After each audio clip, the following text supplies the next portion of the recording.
اس حدیث کے اوپر میں تفصیلی بول چکا ہوں, میری آپ یوٹیوب پہ ایک ویڈیو ضرور دیکھیں, توحید سے متعلق 10 دھوکے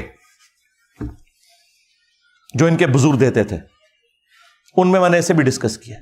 یہ تو اللہ تعالیٰ نے کہا ہے کہ جب کوئی شخص فرائض پر پابندی اختیار کرتا ہے اور نوافل کے ذریعے ہمارا قرب حاصل کرتا ہے تو میں اس کے ہاتھ بن جاتا ہوں جس سے وہ پکڑتا ہے, میں اس کے پاؤں بن جاتا ہوں جس سے وہ چلتا ہے, میں اس کی آنکھ بن جاتا ہوں جس سے وہ دیکھتا ہے. تو کیا مطلب بھائی, کہنا کیا چاہ رہے ہو تم؟ یہ کہنا چاہ رہے ہو کہ اللہ اس کے پاؤں بن جاتا ہے, خود فزیکلی حلول کر جاتا ہے اس کے اندر؟ نہیں, یہ مطلب نہیں ہے. اس کے پاؤں نہ اور ہاتھ اللہ کا مظہر بن جاتے ہیں, بس پھر وہ ایک چھلانگ میں فلاں جگہ پہنچ جاتا ہے اور فلاں جگہ پہنچ جاتا ہے اور فلاں جگہ. بھائی اس حدیث کے اینڈ پہ آپ پڑھیں کہ جب وہ اپنے دشمن کے اگینسٹ مجھ سے پناہ طلب کرتا ہے تو میں اس کی دعا قبول کرتا ہوں. ہاں, اگر وہ بن چکا ہے تو خود کیوں نہیں دشمن کی ایسے گیچی مروڑ دیتا؟ دعا کیوں مانگتا ہے؟ وہ تو مظہر بن چکا ہے نا. اس کا معنی بالکل یہ نہیں ہے. اس کا مطلب یہ ہے کہ کوئی شخص اللہ کے ساتھ کمیٹڈ ہو, پھر اللہ تعالیٰ اسے نیکیوں کے اوپر استقامت دے دیتا ہے. ہاتھ بن جاتا ہوں, پاؤں بن جاتا ہوں, آنکھیں بن جاتا ہوں. اس سے مراد یہ ہے کہ پہلے تو وہ اپنی کوشش کرتا ہے نا, اس کے بعد میں اسے استقامت دیتا ہوں کہ پھر پوری زندگی اس کی آنکھیں, پاؤں, ہاتھ, کان گناہ کی طرف نہیں بڑھتے بلکہ میری طرف ہی آتے ہیں. یہ میں اسے انعام دیتا ہوں. یہ کہتا ہے پھر انعام کیا ہوا؟ انعام یہ ہے کہ پہلے اس نے کوشش کی, استقامت ہی تو انعام ہے. پوری زندگی نیک عمال کرنے والے لوگ بھی اینڈ پہ جا کے اپنا بیڑا غرق کروا بیٹھتے ہیں. استقامت سے بڑی کوئی نعمت نہیں ہے. تو یہ اللہ تعالیٰ کی طرف سے اسے انعام ملتا ہے. لیس کمثلہ شیء وہو السمیع البصیر. اللہ کی مثل کوئی شے نہیں ہے, وہی سننے والا دیکھنے والا ہے. اللہ کے لیے آپ مثال ہی نہیں بیان کر سکتے کہ جی میں پاؤں بن جاتا ہوں, اس سے مراد یہ ہے کہ اللہ اس کے پاؤں بن جاتا ہے. نہیں, یہ لٹریچر کی زبان میں بات ہو رہی ہے.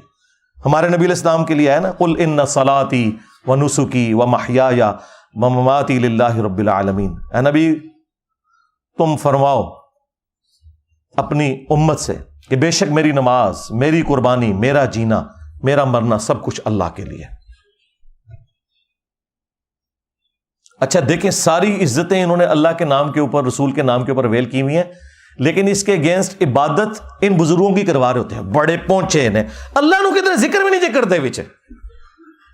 جب ٹیکنیکل ڈسکشن ہوتی ہے تو پھر اللہ کو بیچ میں ڈالتے ہیں. میں اسی پہ پھر عرض کرتا ہوں نا کہ عزتیں اویل کی تم نے اللہ اور اس کے رسول کے نام کے اوپر, عز و جل و صلی اللہ علیہ وآلہ وسلم.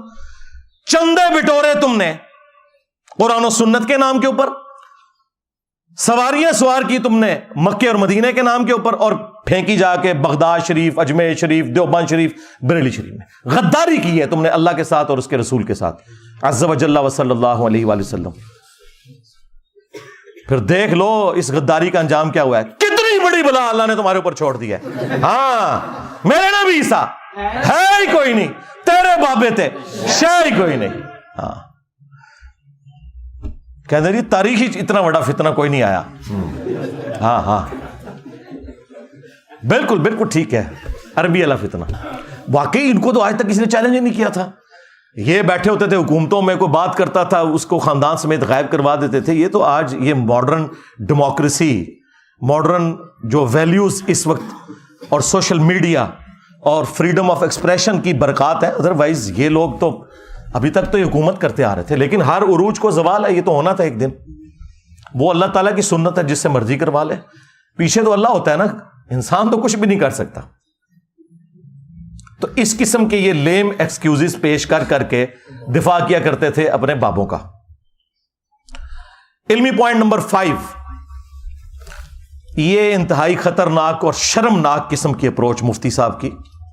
یہ ساری باتیں کرنے کے بعد نا کہ جی یہ ان کی طرف غلط منسوب ہے, وہ ایسا کر نہیں سکتے, اگر ہمارے سامنے کرتے ہم فتویٰ دے دیتے, یہ کتابیں بدل گئی ہیں. اینڈ پہ جا کے نا جنہوں کے اندر پنجابی گھوں کھا لیا, ہاں غلاظت کھا لی, اور ان باتوں کا دفاع کرنا شروع کر دیا.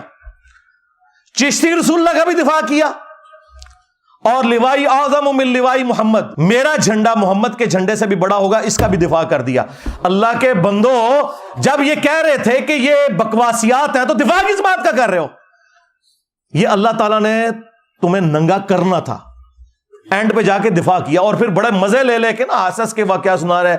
یہ جی پیر صاحب تھے, ان کا نام تھا صادق, تو انہوں نے اپنے ایک مرید سے پڑھوایا لا الہ الا اللہ صادق رسول اللہ، نعوذ باللہ، اے نواں بھی مارکیٹ آ گیا جی. ہاں. پھر دوسرے کسی بزرگ تک بات پہنچی تو انہوں نے کہا نہیں، کوئی پریشانی والی بات نہیں ہے. وہ صادق اپنے آپ کو مراد نہیں لے رہے تھے، وہ صادق نبی علیہ السلام کو مراد لے رہے تھے، کیونکہ نبی علیہ السلام بھی تو صادق اور امین ہے. دیکھو کڈی کہانی کراندے جے. پر چشتی دی چے تے عربی چ کوئی نہیں جے ہوندی. ہاں. اچھا، یہ تعویل پرانے بزرگ بھی کرتے تھے کہ وہ جب کلمہ پڑھا رہے ہوتے تھے نا تو بیچ میں نیت نبی علیہ السلام کی کرتے تھے. ہاں. تو سرکار اس کا مطلب یہ ہے کہ اگر سیدنا ابوبکر کلمہ پڑھاتے ہیں صدیق رسول اللہ، تو نبی علیہ السلام بھی تو صدیق ہیں، نبی علیہ السلام فاروق بھی ہیں، نبی صلی اللہ علیہ وآلہ وسلم غنی بھی ہیں، آپ مرتضیٰ بھی ہیں، حیدر بھی ہیں. تو کیا خلفائے راشدین اپنے ناموں کے کلمے پڑھا کے تو یہ کنایا کیا کرتے تھے؟ تو یہ جو میں نے دعویٰ کیا تھا نا کہ ان کا اور ان کے بزرگوں کا اس دین کے ساتھ کوئی لینا دینا نہیں ہے جو اس شخصیت میں نازل ہوا ہے جس کی قبر مدینے میں ہے صلی اللہ علیہ وآلہ وسلم. تو میں یہ کہنے میں حق و جانب ہوں کہ مرنے سے پہلے اے مسلمان کر لے اس پہ غور. کتابوں کا خدا اور ہے، بابوں کا خدا اور. کتابوں کا پیمبر اور ہے، بابوں کا پیمبر اور. یہ لوگ میرے پہ اعتراض کرتے تھے نہیں جی خدا تو ساروں کا ایک ہے، انجینئر صاحب نے 2 خدا بنا دیے. یہ بھائی محاورے میں بات ہو رہی ہے، خدا تو واقعی سب کا ایک ہے. آپ بھگوان کہہ لیں، خدا کہہ لیں، اللہ کہہ لیں، گاڈ کہہ لیں، سپریم بینگ کہہ لیں، سپر نیچرل ایجنسی کہہ لیں، لیکن ان کوالٹیز کے ساتھ ماننا ہے جو نبی صلی اللہ علیہ وآلہ وسلم نے تعلیم فرمائی ہیں، ورنہ پھر آپ اس اللہ رسول کو نہیں مان رہے. ہاں، آپ اپنے بزرگوں کی تعلیمات لے کر چل رہے ہو. تو اینڈ پہ جا کے انہوں نے پھر دفاع کیا چشتی رسول اللہ کا، اور پھر لوائی اعظم من لوائی محمد، بازید کے اس نعرے کا انہوں نے دفاع کیا کہ قیامت کے دن بازید نے کہا تھا نا کہ میں، یعنی اس کی زبان سے یہ، بلکہ یہ الفاظ جو موجود ہیں وہ تو بڑے خطرناک ہیں کہ بازید سے پوچھا گیا کہ بتائیں قیامت کے دن سب لوگ کس کے جھنڈے کے نیچے ہوں گے؟ تو اس نے کہا کہ میں اللہ کی قسم اٹھا کر کہتا ہوں کہ ساری مخلوقات، محمد اور تمام انبیاء قیامت کے دن میرے جھنڈے کے نیچے ہوں گے. نعوذ باللہ من ذالک. تو مفتی صاحب نے اس کی تعویل کیا جی اس کی تعویل میں یہ کرتا ہوں کہ ان کے منہ سے اس وقت اللہ بول رہا تھا. ہاں، یہ پرانے بھی یہی کچھ کہتے تھے. تو اللہ کا جھنڈا تو محمد کے جھنڈے سے بڑا ہی ہوگا نا. ان ظالموں سے پوچھو کہ قیامت کے دن کیا اللہ کا جھنڈا اور محمد کا جھنڈا الگ ہوں گے، یا لواء الحمد اللہ کا جھنڈا محمد رسول اللہ صلی اللہ علیہ وآلہ وسلم کے ہاتھوں میں ہوگا؟ تو یہ کوئی تعویل بنتی ہے تمہاری؟ شرم نہیں آئی تمہیں یہ بات کرتے ہوئے؟ ہاں، بخاری مسلم میں ہے کہ قیامت کے دن ہر غادر اور خائن شخص کے لیے میدان محشر میں ایک جھنڈا بلند کیا جائے گا اور اس کو بلایا جائے گا فلاں بن فلاں، تو غدار ہے، آ یہ تیرے لیے جھنڈا گڑا ہے. کہیں اس کو تو تم شفاعت کا جھنڈا نہیں مانے ہوئے؟ جھنڈا تو ایک ہے، محمد اور اللہ کا جھنڈا الگ نہیں ہے. کسی خلیفہ راشد کی جرت نہیں ہوئی کہ وہ اپنی زبان سے ایسی بات کرے. شکر کرو حضرت عمر زندہ نہیں ہے، ورنہ فیصلہ کسی اور طریقے سے ہوتا. میں تو صرف زبان کھولتا ہوں. تو یہ وہ دفاع کر رہا تھا پہلے اتنی باتیں کر کے. تو یہ ایک ٹکٹ میں ایک نہیں، 2 نہیں، 3 نہیں، 4 مزے کرتے ہیں، اور میں نے ان کے چاروں مزے ہی خراب کر دیے ہیں اللہ کے فضل سے.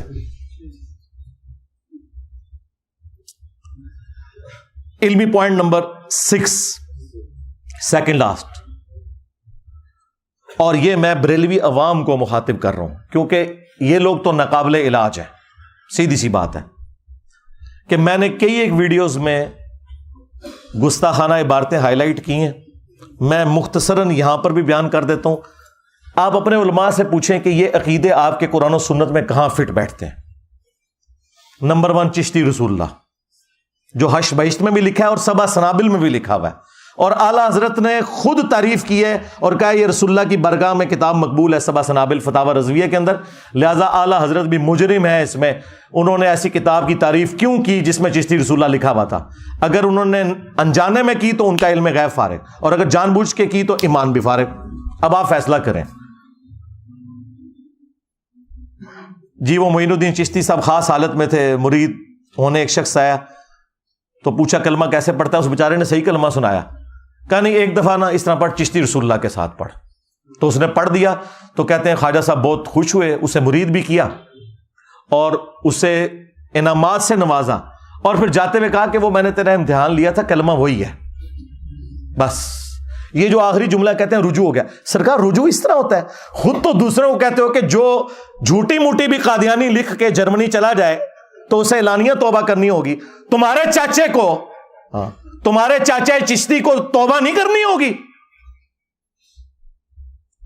اور چاچا جی تھوڑی چاچی گئی, ہاں جب تو نے چشتی رسول اللہ پڑھایا تھا تیری بیوی فارغ ہو گئی تھی, سب سے پہلے تجھے دوبارہ چاچی لینی ہے جا کے واپس.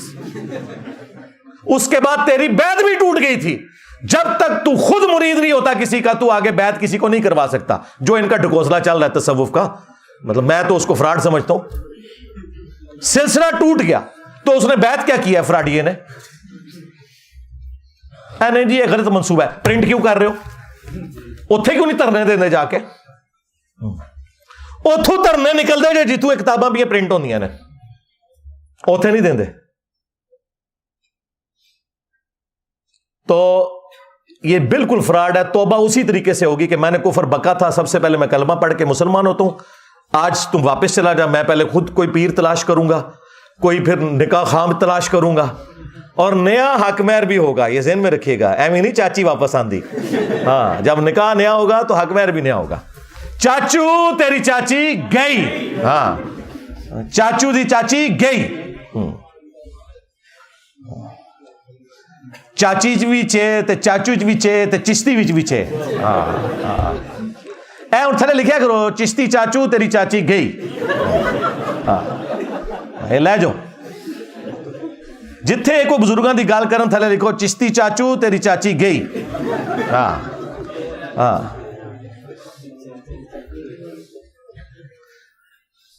تو یہ اس طریقے سے جھوٹے جھوٹے دفاع کرتے ہیں.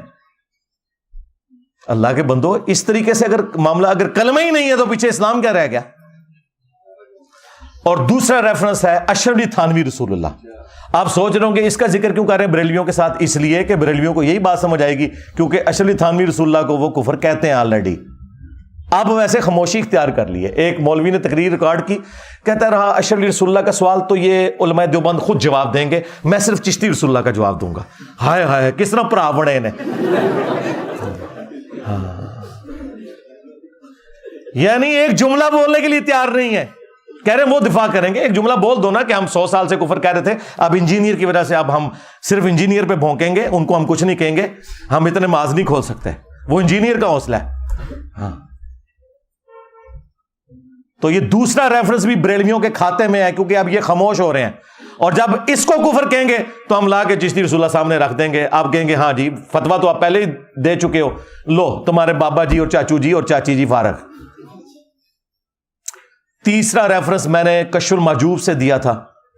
صحو اور سکر والے چیپٹر میں انہوں نے باجزید بستامی کا سکر بچانے کے لیے اور جنید بغدادی کا صحو بچانے کے لیے انبیاء اکرام کو تختہ مشق بنایا. اور انہوں نے کہا کہ جس طرح حضرت داؤد علیہ السلام کی بھی نظر پڑ گئی تھی نا اپنے ایک صحابی کی بیوی پر, اور انہیں پسند آئی اور جنگ میں آگے مروا دیا اور خود شادی کر لی, تو وہ حالت صحو میں تھے. یہ صحو سواد والا ہے, یعنی ہوش میں تھے. وہ ایک سین کے ساتھ صحو ہوتا ہے, وہ بھول ہوتا ہے. تو اسی لیے انہیں بعد میں توبہ بھی کرنی پڑی. یہ جھوٹا واقعہ جو تورات میں لکھا تھا, اس سے انہوں نے جنید بغدادی کا صحو ثابت کیا کہ اگر کوئی بزرگ کام ڈال دے نا ہوش میں بھی, تو آپ نے کوئی فکر نہیں کرنی, وہ حالت صحو میں ہوتے ہیں. ہوش بھی کم پاؤنڈ پھر بھی تسی تعویل کرنی چاہتی. ہاں اور سکر انہوں نے کہا مدہوشی. تو اس کی مثال کیا, نبی علیہ السلام کی جو نظر پڑی تھی ایک صحابی کی بیوی پر, نعوذ باللہ, زید ابن حارثہ کی, اور اللہ تعالیٰ نے اس صحابی کے دل میں اس کی نفرت ڈالی, پھر حضور نے ان سے شادی کر لی. یہ جھوٹا واقعہ, اس سے انہوں نے باجزید بستامی کا سکر ثابت کیا اپنے بابے کو بچانے کی خاطر. خود پیر کرم شاہ صاحب الازہری نے ضیاء القرآن تفسیر کے اندر لکھا ہے یہ کافروں کی سازش ہے یہ واقعہ ہماری کتابوں میں آنا. اور اسی پیر کرم شاہ صاحب نے جو ضیاء القرآن پبلیکیشن سے کشف المحجوب چھاپی، اس کے مقدمے میں اس کتاب کی تعریف کی کہ جدہ کوئی مرشد نہ ہوئے کتاب پڑھ لے، اور اس کے اندر وہ کفریہ واقعہ لکھا ہوا تھا۔ دیکھیں ایک ٹکٹ میں کتنے مزے کرتے ہیں، ایک طرف کتاب کی تعریف کر رہے ہیں، دوسری طرف اس کتاب کا واقعہ اس کتاب میں نہیں کفر کہہ رہے، دوسری جگہ کفر لکھ رہے ہیں۔ تو دیکھیں پھر ہماری عقابی نظریں کہاں پہنچتی ہیں۔ ہم میں شرافت تو مولا علی والی ہے، لیکن چلاکی ہوشیاری بنو امیہ سے بھی زیادہ ہے اللہ کے فضل سے، الحمدللہ۔ ہاں تو یہ ہم پوچھیں گے کہ یہ کفار کون ہے جنہوں نے سازش کر کے نبی علیہ السلام کے اوپر یہ جھوٹ باندھا ہے، اس شخص کے اوپر کہ جس کے بارے میں قرآن میں ہے ما ضل صاحبکم وما غوا، تمہارے نبی نہ کبھی بہکے ہیں نہ کبھی بے راہ چلے ہیں، جن کے بارے میں بخاری مسلم میں آیا کہ کنواری لڑکیوں سے زیادہ شرم و حیا تھی ان کے اندر، ان کے بارے میں تم کہہ رہے ہو کہ وہ صحابی کی بیوی کے اوپر نعوذ باللہ اس طرح ہو گئے۔ اور ایک چھوٹو مولوی انہوں نے لانچ کیا، وہ چھوٹو ایسا میرے قابو آیا ہے، یہ چھوٹو آج کہہ رہا ہے یہ چشتی رسول اللہ تو بالکل کفر ہے، یہ تو بعد میں کسی نے ڈالا ہے، اور یہ چھوٹو اس مناظرے میں نہ صرف بیٹھا ہوا تھا جس میں انہوں نے چشتی رسول اللہ کا دفاع کیا، بلکہ یہ پیچھے سے سبحان اللہ بھی کہہ رہا تھی۔ ہاں خواجہ نے کیا فرمایا، سنو کہ میں کون ہوں اور کیا ہوں، محمد الرسول اللہ صلی اللہ علیہ وسلم کے دربار کے کمینے غلاموں میں سے ایک ہوں، کمینے غلاموں میں سے ایک ہوں، کمینے غلاموں میں سے ایک ہوں۔ انہوں پتہ ہی نہیں سی کہ اے سبحان اللہ ایک دن انا للہ ہو جائے گا، ہاں اور تو قیامت تک مار دیتا ہے، بول دے ہی نہیں۔ دس تنو کس نے توبہ کرائی، تو دفاع کر رہا تھا، سبحان اللہ پڑھ رہا تھا۔ تو اس چھوٹو نے نا اس کفریہ واقعے کو حلال کرنے کے لیے کہتا ہے مسلم شریف میں بھی اس طرح کی حدیث موجود ہے، تو انجینئر صاحب اس پہ کیوں نہیں فتویٰ لگاتے؟ اندازہ کریں مسلم شریف میں کچھ اور بات لکھی تھی، انہوں نے اپنا بابا بچانے کی خاطر مسلم شریف کی حدیث کو تختہ مشق بنایا۔ وہ آپ حدیث خود پڑھیں، اس میں کوئی ایسی بات نہیں لکھی ہوئی۔ صحیح مسلم میں حدیث موجود ہے کہ نبی صلی اللہ علیہ وآلہ وسلم نے فرمایا کہ اللہ تعالیٰ نے مجھے اچانک جو نگاہ پڑ جاتی ہے نا کسی نامحرم پر، حکم دیا کہ میں فوراً ہٹا لوں۔ اور ایک اور حدیث ہے صحیح مسلم کے اندر جو اس نے پیش کی کہ نبی علیہ السلام ایک جگہ بیٹھے تھے، سامنے سے کچھ عورتیں گزری، آپ کی اچانک نظر پڑی تو آپ نے ہٹا لی اور آپ اپنے گھر گئے، اپنی بیوی کے ساتھ ازدواجی تعلق قائم کیا اور پھر باہر تشریف لائے، اور آپ نے فرمایا کہ اگر اس طریقے سے کسی کی نظر نامحرم پر پڑ جائے غلطی سے تو فوراً ہٹا لے اور وہ اپنی بیوی کے پاس جائے، کیونکہ اللہ تعالیٰ نے اس کے پاس بھی وہی چیز رکھی ہے۔ یہ طریقہ تمہیں دل صاف رکھنے کے لیے، پاک رکھنے کے لیے ایک کارگر طریقہ نبی صلی اللہ علیہ وآلہ وسلم نے تعلیم فرمایا۔ اس سے وہ کہہ رہے ہیں کہ جی وہ جو واقعہ لکھا ہوا ہے نا زید ابن حارثہ کی بیوی والا، اس میں تو لکھا ہے کہ وہ ناپسند ہوئی، نبی علیہ السلام نے اس عورت سے شادی کر لی۔ یہ واقعہ اگر مسلم میں یوں ہوتا نا کہ جس عورت پہ حضور کی نظر پڑی تھی وہ جیسے ہی اپنے گھر پہنچی، اس کے خامند کے دل میں اللہ نے اس کی نفرت ڈال دی، پھر اس نے طلاق دے دی، پھر نبی علیہ السلام نے اس کو بلوا کے خود اس سے شادی کر لی۔ یہ بکواس لکھا ہوا تمہارے بابے نے، مسلم شریف میں یہ نہیں لکھا ہوا۔ دھوکہ دینا بند کرو۔ یہ 3 ریفرنس ہو گئے جی۔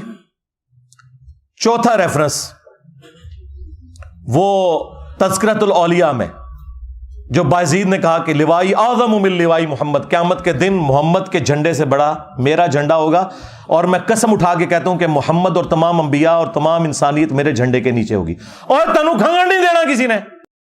ہاں، اور حنیف قریشی صاحب کہہ رہے ہیں نہیں وہ اللہ بول رہا تھا اللہ کا جھنڈا تو محمد کے جھنڈے سے بڑا ہوگا۔ بھائی اللہ کا جھنڈا تو آلریڈی محمد صلی اللہ علیہ وآلہ وسلم کے ہاتھوں میں ہے، تمہارے بابے کے ہاتھ میں کون سا جھنڈا ہے؟ کہیں وہ جھنڈا تو نہیں جو بخاری مسلم میں آیا کہ ہر غادر اور خائن شخص کے لیے، دھوکہ باز کے لیے میدان محشر میں ایک جھنڈا گاڑا جائے گا اور اسے آواز دی جائے گی فلاں بن فلاں آ جا، ایتھے کھلو، پتہ لگے کہ تو دھوکے باز ہے۔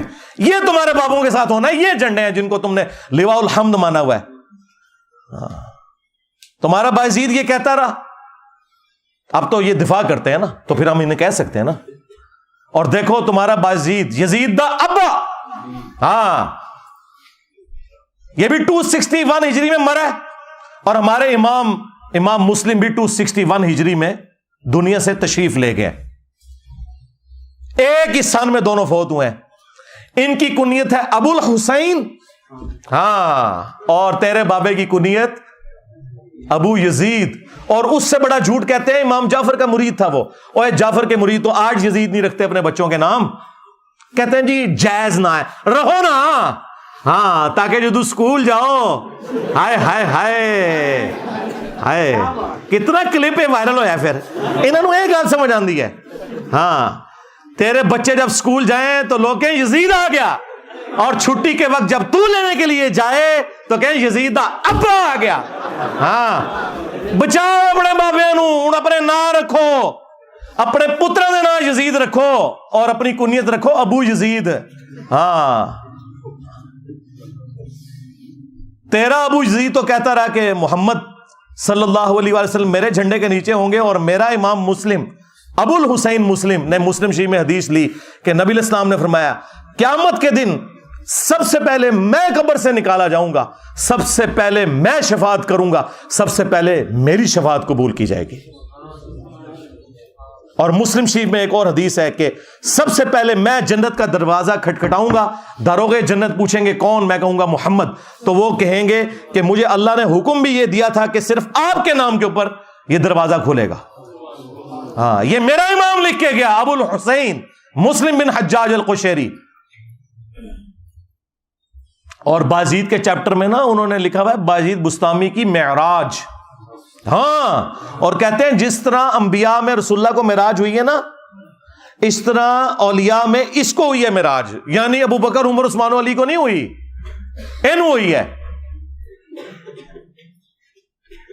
اور کہتے ہیں جنید بغدادی فرمایا کرتے تھے, اس میں ساتھ لکھا ہوا ہے تذکرۃ الاولیاء میں, کہ بازید کا مقام اولیاء میں ایسا ہے جیسا کہ جبرائیل علیہ السلام فرشتوں میں, یعنی فرشتوں کے سردار جبرائیل ہیں, اولیاء کے سردار بازید ہیں.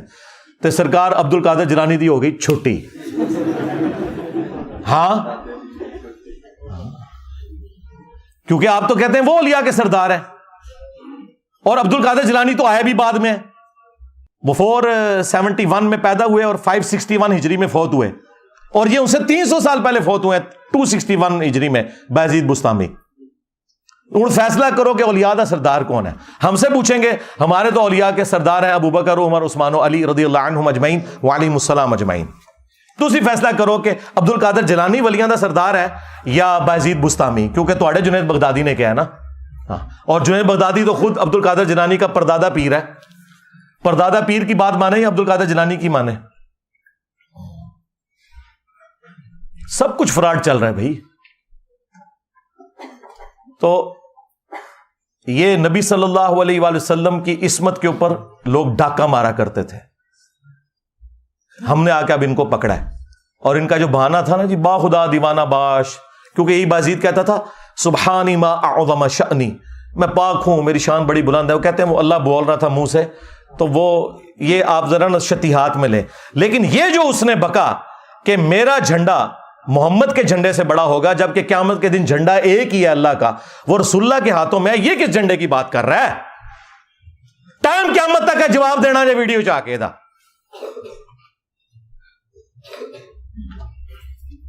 اور 5واں ریفرنس وہ کشف المحجوب میں بھی لکھا ہے, تذکرۃ الاولیاء میں بھی لکھا ہوا ہے.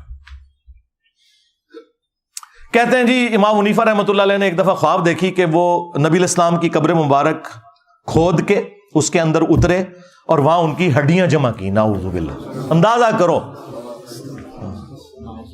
اور انہوں نے ترجمہ کیتا ہے استخوان مبارک, یعنی وہ ڈھانچے کو اتنی شستہ اردو میں لکھ دیا استخوان مبارک. ایک ہڈی کو دوسرے سے الگ کر رہے ہیں. گھبرا کے اٹھے, ظاہر خواب ہی بڑا شیطانی خواب تھا, اور اپنے دوست ابن سیرین کے پاس گئے. یہ یعنی امام حنیفہ پہ جھوٹ باندھا ہے, یہ انہوں نے ان کو اونچا کرنے کے لیے ان کی طرف منسوب کیا. ان کو ہم کچھ نہیں کہتے. تو انہوں نے کہا اس میں تسلی تھی کہ آپ نبی علیہ السلام کی سنتوں کو جمع کریں گے. یہ گستاخانہ خواب کیا اللہ تعالیٰ دکھا سکتا ہے کسی امتی کو؟ یہ گستاخی ہے. اس کی وجہ ہے کہ کسی امتی کا یہ عقیدہ نہیں کہ نبی علیہ السلام کی قبر مبارک میں ہڈی ہیں. یہ تو عقیدہ خود گستاخانہ ہے. اللہ نے اگر خواب دکھانا تھا تو دکھاتا کہ امام حنیفہ نبی علیہ السلام کے برتن جمع کر رہے ہیں، آپ کا آسا مبارک جمع کر رہے ہیں، آپ کے کپڑے مبارک جمع کر رہے ہیں، قبر میں اتر کے ہڈیاں جمع کر رہے ہیں، اور الفاظ ہیں ایک کو دوسرے سے چن چن کے علیحدہ کر رہے ہیں۔ اچھا جڑی وہ کیتیاں سن وہ کتنے نے؟ لیاؤ کیڑی کتاب جو امام حنیفہ دی جہدے چ انہوں نے حدیثاں جمع کیتیاں نے؟ اے بھی کوڑ ہے تہاڈا، جنہوں نے حدیثیں جمع کی تھی ان کی تو کتابیں یہاں رکھی ہوئی ہیں، امام حنیفہ کی کتاب کدھر ہے؟ لے کے آؤ۔ جھوٹ۔ انبیاء کے جسم سلامت ہونا اس کی جڑ قرآن میں ہے، سورہ سبا کے اندر موجود ہے کہ حضرت سلیمان علیہ السلام لاٹھی کے سہارے یوں بیٹھ گئے اور ان کی روح پرواز کر گئی، اور کتنا عرصہ تک یوں ہی رہے، اور جنات کو پتہ نہیں چلا۔ وہ تو جب لاٹھی کو دیمک چاٹ گئی تو وہ جسم نیچے آیا، تو پھر انہیں پتہ چلا، اور اللہ تعالیٰ نے کہا کہ اگر علم غیب ہوتا جنوں کے پاس تو یہ تکلیف نہ کاٹتے۔ تو لاٹھی کتنی دیر میں چاٹی ہوگی دیمک نے؟ ہفتوں مہینوں چاہیے، جسم پہ کوئی کیڑا نہیں آیا۔ اور قبر مبارک کے اندر ابو داؤد میں حدیث موجود ہے، ان اللہ حرم علی الارض ان تاکل اجساد الانبیاء، بے شک اللہ تعالیٰ نے حرام کر دیا انبیاء کے حق میں کہ مٹی ان کے جسموں کو کھائے۔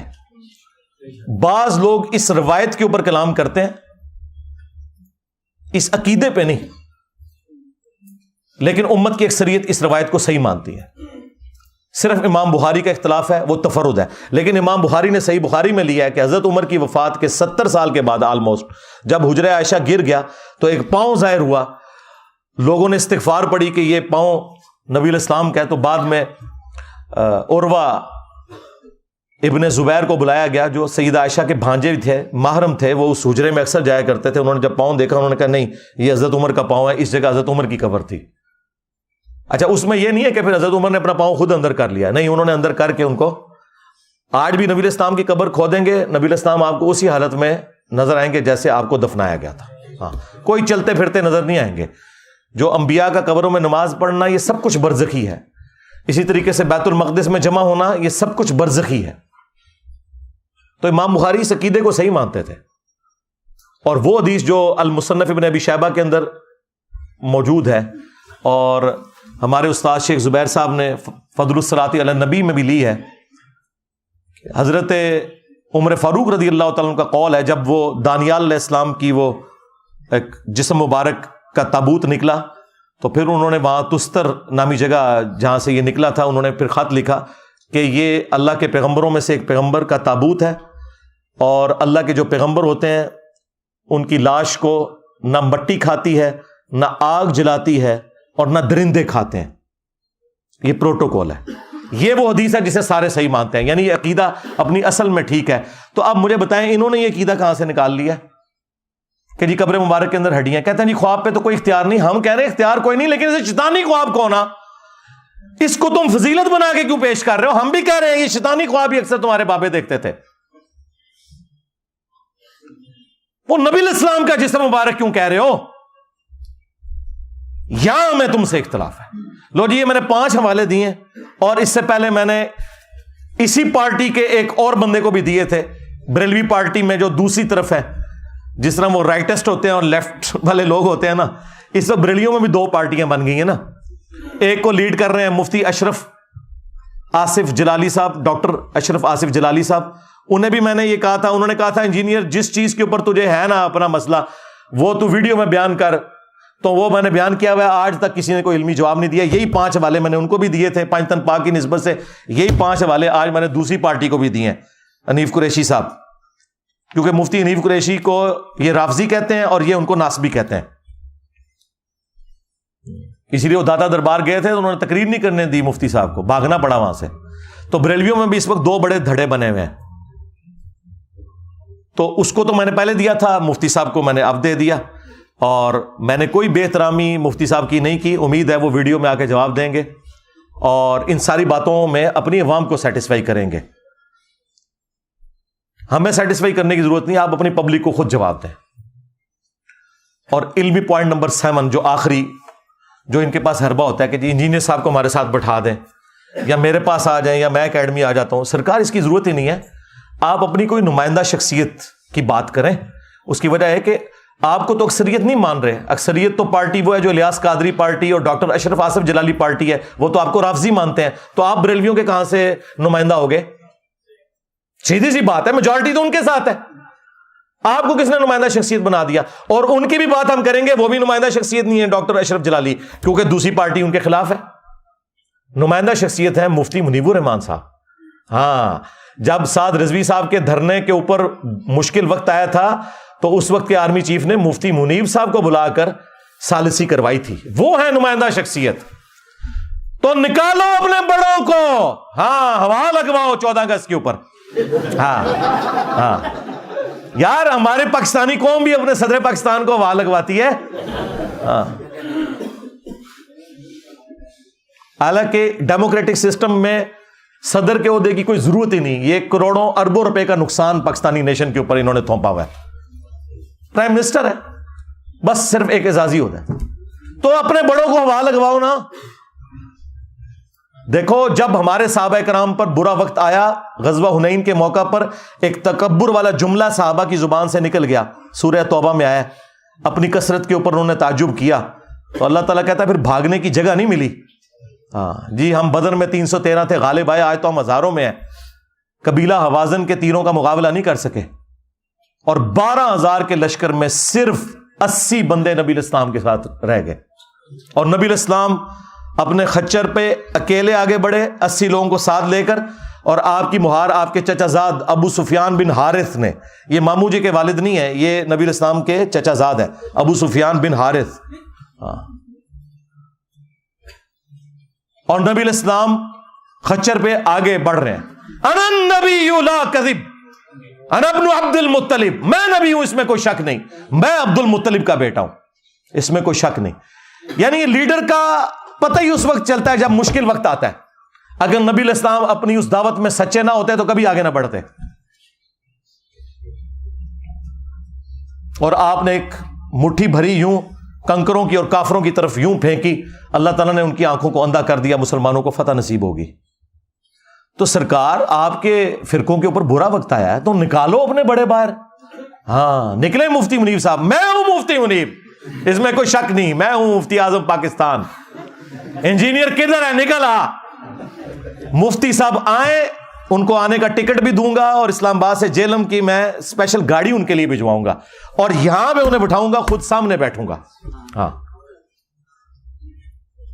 آ کے بات کریں عقیدے کے اوپر. اور یہ مجھے شوق نہیں ہے, یہ کہتے ہیں نا جی بیٹھ, اور ہمارے اسٹوڈنٹ بھی ہمیں آئے دن جو ہے وہ تنگ کرتے ہیں. میں آپ لوگوں کی وجہ سے کہہ رہا ہوں, ورنہ مجھے کوئی ضرورت نہیں یار. جن لوگوں کی اپنی ویورشپ سینکڑوں اور ہزاروں میں ہے, ٹھیک ہے, میری تصویر لگائیں تو ہزاروں تک جاتی ہے, ان کے ساتھ مجھے بیٹھ کے کیا لینا ہے.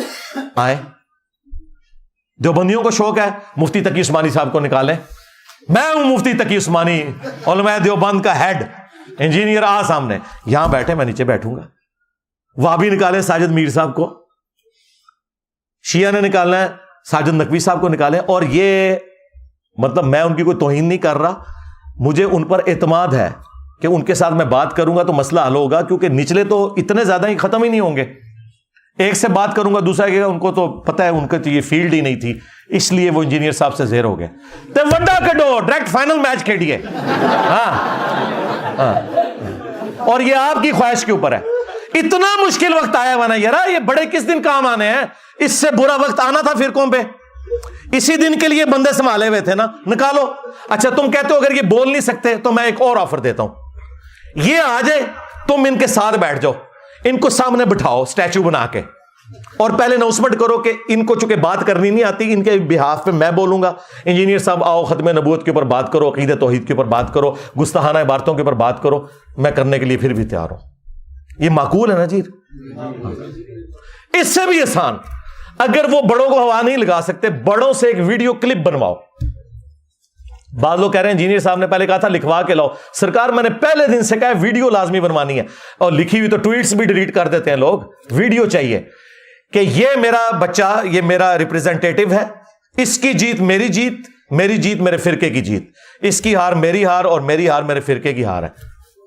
سرکار یہ باتیں ہیں, اسی لیے تو وہ ایک گلے پھاڑنے والے کو بڑے ان کے بڑے نے فارغ کر دیا تھا کہ تیری وجہ سے میری داڑھی پٹی جاتی ہے, تو آئے دن جا کے گل کرنا ہے اور سیدھا میرا نام لینا ہے, کڈو ساجد میر صاحب نو, ساجد میر صاحب نو. انہوں نے کہا تو منو بڑا بے شرم آدمی ہے, تو آئے دن میری داڑھی پٹوانا ہے تو. اور حقیقت بات ہے وہ بہت ماڈریٹ آدمی ہے, ساجد میر صاحب انتہائی ماڈریٹ آدمی ہے, وہ اس طرح کے نہیں ہے. وہ ہمارے استاد جو پروفیسر احمد رفیق اختر صاحب, ان کے پروگرام میں بھی وہ جایا کرتے تھے, مہمان خصوصی ہوتے تھے, اتنا ان کے اندر یعنی ٹالرنس موجود ہے. تو اس کی وجہ سے ان کو بھی سننی پڑتی ہیں. اور یہ میں سب کچھ صرف ان لوگوں کی خواہش پہ کہہ رہا ہوں, مجھے کوئی ضرورت نہیں ہے. اپنے بڑوں کو لانچ کریں یا ان سے ویڈیو اس طرح بنوائیں اور ٹائم قیامت تک جائے. یہ میں نے اس آخری بات کا جواب دیا جو انہوں نے کہا کہ جی وہ بھی کلپ بناتے ہیں, میں بھی کلپ بناتا ہوں, تو مسئلہ ختم نہیں ہوتا. سرکار مسئلہ ختم ہو گیا ہے. مسئلہ ختم یہ ہوا ہے کہ تمہاری عوام یہاں آ گئی ہے, مسئلہ ختم ہو چکا ہے. مجھے تو کوئی مسئلہ نہیں ہے. تم نے اپنی عوام کو اگر واپس لینا ہے تو انہیں قائل کر لو, سیدھی سی بات ہے. میرے ساتھ بیٹھ کے کیا لینا ہے؟ میرے ساتھ بیٹھنا ہے تو پھر میں نے جو آپ کو یہ ساری چیزیں بتائی ہیں وہ آپ کے سامنے. میرا خیال ہے مفتی صاحب کو اور ان کے کٹر فالورز کو اس کے بعد انشاءاللہ آرام آ جائے گا. صلو علی محمد و آل محمد, اللہم صلی علی محمد وعلی آل محمد و اصحاب محمد و ازواج محمد و امت محمد اجمعین الی یوم الدین, آمین. اچھا جی, اونٹ توڑے جو کچھ لوگ اٹھ کے باہر جان تے باہر لنو اندر آن دو, ٹھیک ہے. اور پھر میں آپ کی پرچیاں پڑھتا ہوں اور انشاءاللہ کوشش کرتا ہوں کہ 1 بجے سے پہلے ساروں کو فارغ کروں انشاءاللہ تعالی.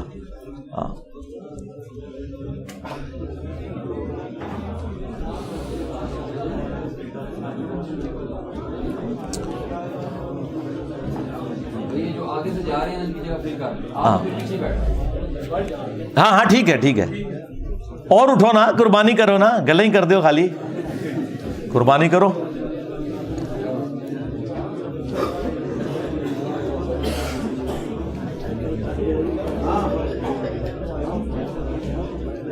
اچھا میرے بھائیو, اب آپ کی پرچیوں کا سلسلہ شروع کرتا ہوں انشاءاللہ. وہی جو ڈیٹیل طلب چیزیں ہوں گی وہ انشاءاللہ میں آپ کو ویڈیو ریفر کر دوں گا اور باقی کے اوپر صرف ورڈک دوں گا انشاءاللہ تعالی.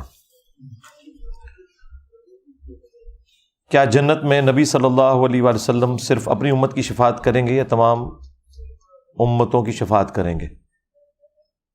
یہ جنت کے بجائے میدان محشر لکھنا چاہیے تھا. بخاری مسلم دونوں میں حدیث موجود ہے کہ سب سے پہلے نبی علیہ السلام کی مبارک دعا سے شفاعت کا دروازہ کھلے گا اور اس کے بعد پھر باقی انبیاء بھی, فرشتے بھی اور اللہ کے نیک بندے بھی شفاعت کریں گے. صرف انبیاء تک یہ شفاعت نہیں ہے. اور اللہ کے نیک بندوں سے مراد وہ لوگ ہیں جنہوں نے واقعی اللہ کے لیے کمٹمنٹ شو کی ہے, اپنی عبادت نہیں کروائی بلکہ اللہ کی عبادت کی ہے. تو یہ عقیدہ بالکل ٹھیک ہے. شفاعت رسول کا عقیدہ صلی اللہ علیہ وآلہ وسلم, اس پہ تفصیلی ویڈیو میری دیکھ لیں. کیا جنات سمندر میں, آسمانوں پر اور پہاڑوں میں جا سکتے ہیں؟ بالکل جا سکتے ہیں جی, اللہ تعالیٰ نے انہیں طاقت دی ہوئی ہے. اور نبی علیہ السلام سے پہلے تو ان کی فرشتوں کے ساتھ بھی کافی الیک سلیک تھی, اس کی وجہ سے کافی ساری خبریں بھی لیک کر دیتے تھے. اب اکا دکا بات کوئی لیک ہو جائے, ادروائز آسمان پہ پہ رہے ہیں. علم نجوم کے اوپر میری تفصیلی ویڈیو دیکھ لیں, اس میں بھی میں نے اس ٹاپک کو ڈسکس کیا ہے. جس گھر کے قریب مسجد ہو وہاں پر جنات ہوتے ہیں اور جنات کی خوراک. اور یار کوئی انسان والی گل کرو, جنات تو شروع ہو کے جنت ہی مکتی جا رہی ہے. ساری جن والی پرچی, یہ کسی جن دی پرچی تو نہیں ہے. دیکھیں گھروں میں ہوں یا مساجد کے اندر ہوں, اس کے ساتھ آپ کا کوئی لینا دینا نہیں ہے. اس کی وجہ یہ کہ آپ اس طرح فیل نہیں کر سکتے, الا یہ کہ کبھی وہ انسانی شکل میں سامنے آ جائیں تو ان کے لیے کوئی جگہ تنگ نہیں ہوتی. ہمیں حکم یہ ہے کہ ہم جب ٹوائلٹ جائیں گے تو ہم نے دعا کرنی ہے. صحیح بخاری میں حدیث ہے, اللہم انی اعوذ بک من الخبث والخبائث, اے اللہ میں شریر جنوں اور جنیوں سے تیری پناہ میں آتا ہوں. بس یہ آپ نے دعا کرنی ہے تاکہ وہ کوئی خطرناک معاملہ نہ ہو.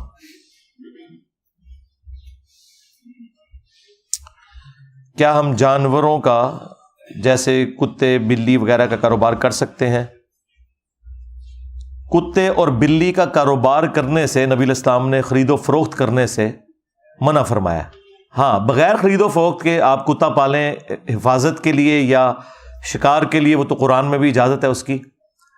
اور بلی آپ ویسے پال سکتے ہیں، اس میں کوئی مسئلہ نہیں ہے، لیکن خرید و فروخت کرنا منع ہے۔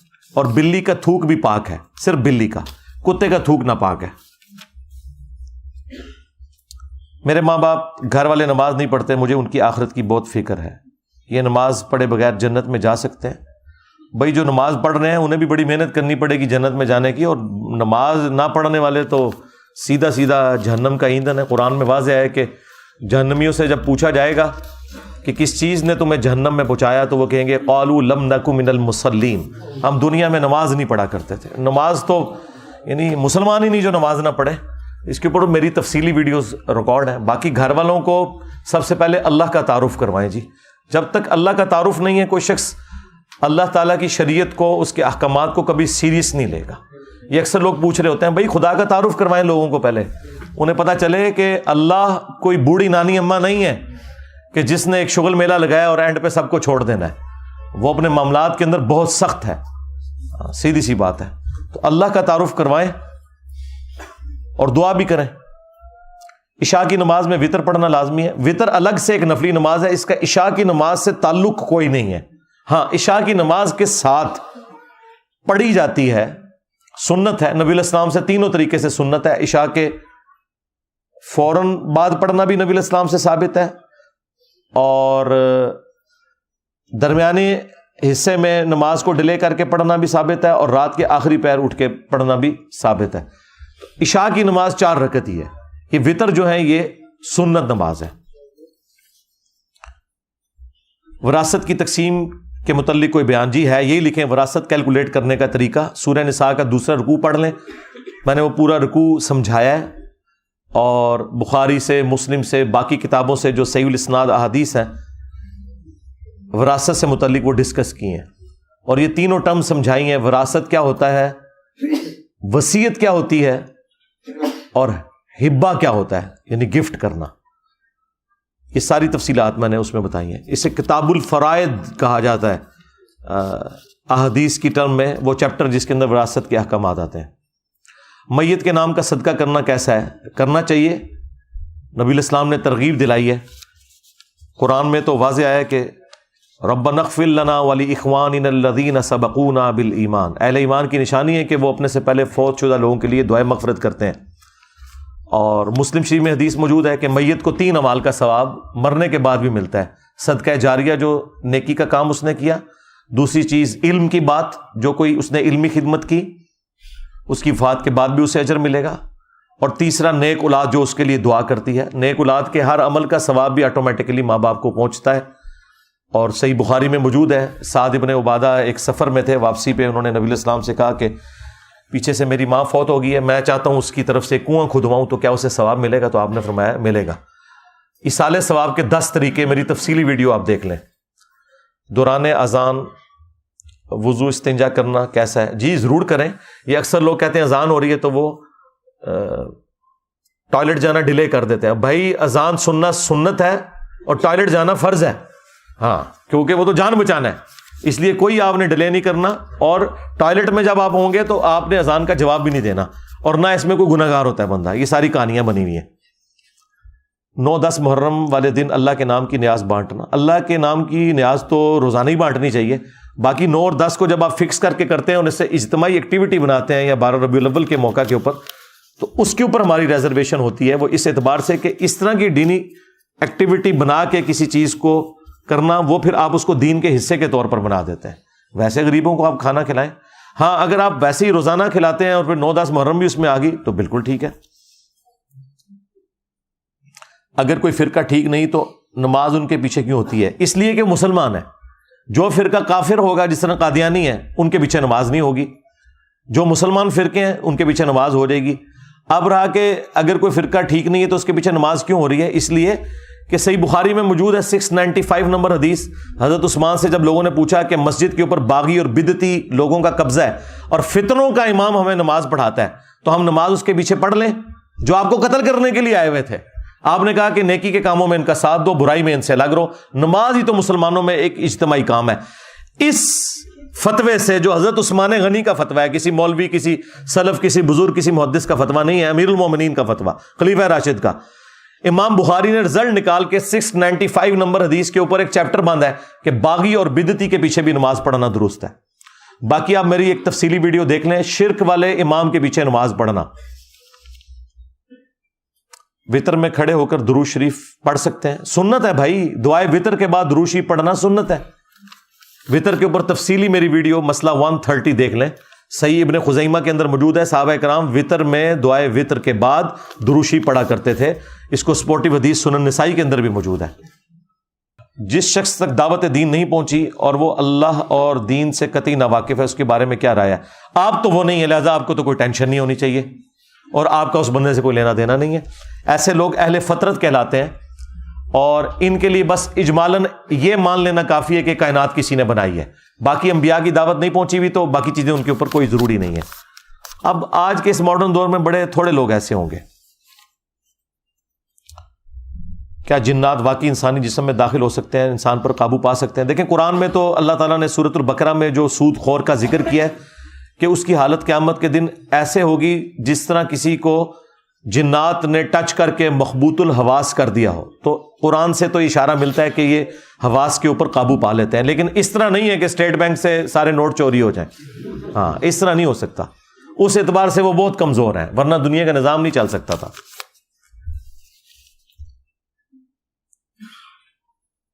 اب یہ کوئی 8-10 لائنوں کا یہ کاغذ ہے جی, کیا لکھا ہے جی انہوں نے اس میں؟ یہ پڑھی ہوئی ہے آپ نے پرچی؟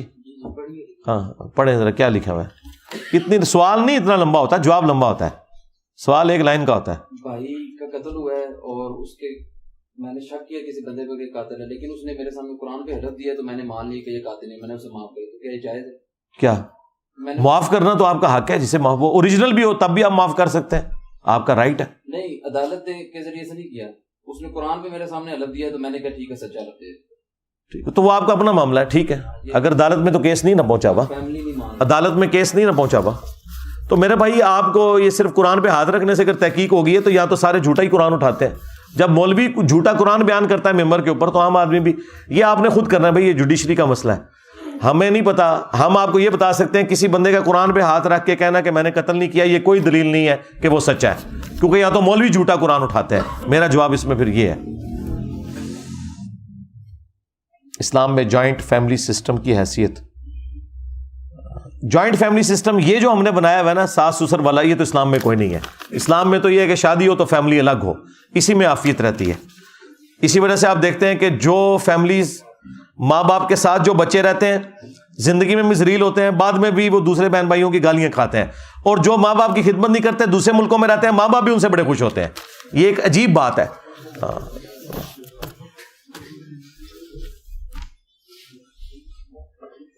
محرم کے مہینے میں اگر 9 محرم کا روزہ نہ رکھا جا سکے اور 10ویں محرم کا روزہ رکھنے کے بعد 11ویں کا رکھ سکتے ہیں جی, رکھنا ضروری ہے. بالکل صحیح لکھا ہوا ہے آپ نے, کیونکہ آپ نے مشابہت سے بچنا ہے.